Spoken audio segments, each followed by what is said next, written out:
If you want maximum control and power in your forehand, then you have to stop making these 3 mistakes I'm going to show you in this video. So make sure you stay tuned. Like I said, if you want maximum power and control on your forehand, you have to stop making 3 mistakes. And they're really common mistakes, and you might be making one of the 3 or all 3. If you're making all 3, then here's what's happening. You have no power, you have no consistency, but you have a lot of effort that you're putting into hitting the ball. And you're probably wondering, like, how do the pros do it? How do the pros somehow hit the ball that hard and they make it look so easy? And when I do it, it's like an inverse. I'm working so hard, but the ball's coming off so slow. And these 3 mistakes are the biggest contributors to not having power, control, and consistency on your forehand. So let's get started. Well, the reason why this is so important is because what do all players want? They want to know that feeling of how it feels to hit the ball hard, but also get it in, and then still get it where you want to go. So the first problem or the first mistake that you might be having is too much tension. And you're saying, Kevin, what do you mean too much tension? Too much tension in your arm. And this tension comes from doing something I call pulling double duty. And it'll link to the second mistake, but before we get there, pulling double duty is trying to get your arm to produce the racketed speed you're trying to get for power. Meaning that you're trying to swing your arm really fast to do what? Get power. And because you're swinging your arm really fast, you can't direct the ball, or it makes it a lot tougher. Really, it's really tough because what do we see when we look at the pros? Well, what part of their swing looks like it's moving really fast? The racket, hence the word racket head speed, which is accurate, but I think it leads us down the wrong hole. And before we get to that second mistake, it creates tension because a lot of times players are thinking to have more racket head speed, I have to swing faster. I have to swing harder with the racket, which means my arm. I have to tense it up and try to muscle it and get it through, and it creates so much tension. But when you watch the pros, what do you see? You see this fluid, nice and easy swing that they reproduce over and over again. And so the first mistake is having too much tension. And the reason I'm not necessarily giving an answer to it because it links to the second mistake, which is no rotation.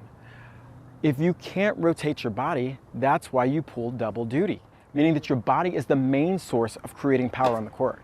And so many players get this wrong. Or even a lot of players have their body moving a little bit, but not enough to really create a difference in the amount of power they create.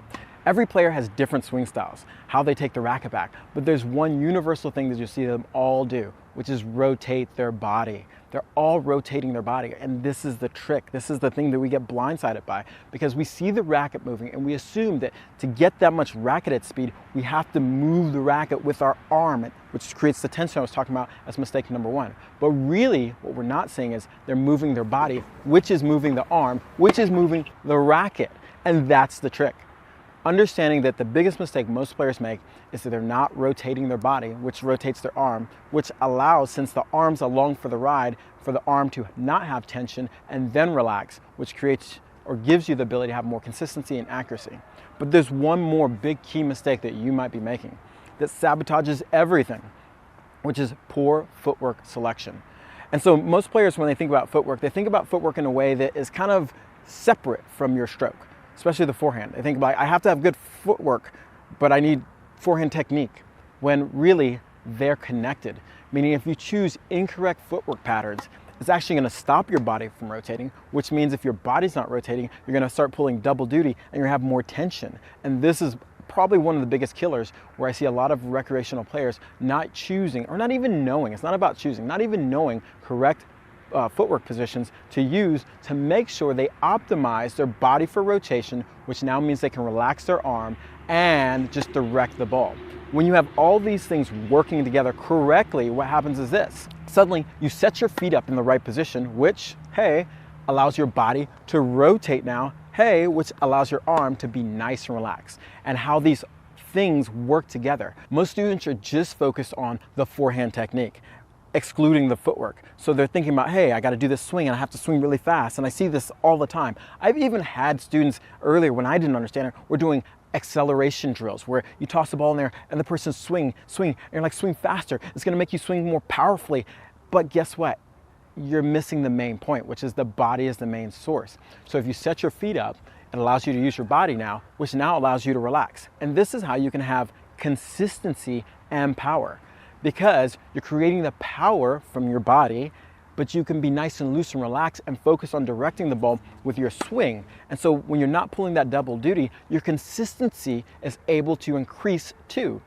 The problem is most players associate, because they don't know, swing really rigid and hard, which means they're trying to create the power with their arm and direct the ball, which leads to being really inconsistent and, even worse, less accurate. So what's the fix? So in the action steps, we're going to actually do something a little different. We have to work backwards to make sure we cover each mistake the right way so it doesn't stop the next progression. So here's how it works. We're going to work from our feet. So number one is you have to choose the proper footwork positions, which means is it allows your body to rotate. In this position here, I'm facing the camera and I can rotate my body. Now, an incorrect body position would have my feet set up where it actually prevents me from rotating. Hence, my footwork is stopping me from creating power. Number two is making sure that you start rotating your body. I see so many players out there when they're out there hitting, they're hitting like this. Okay, especially in the beginning of their careers, or they're rotating it a little bit, but then they kind of stop it.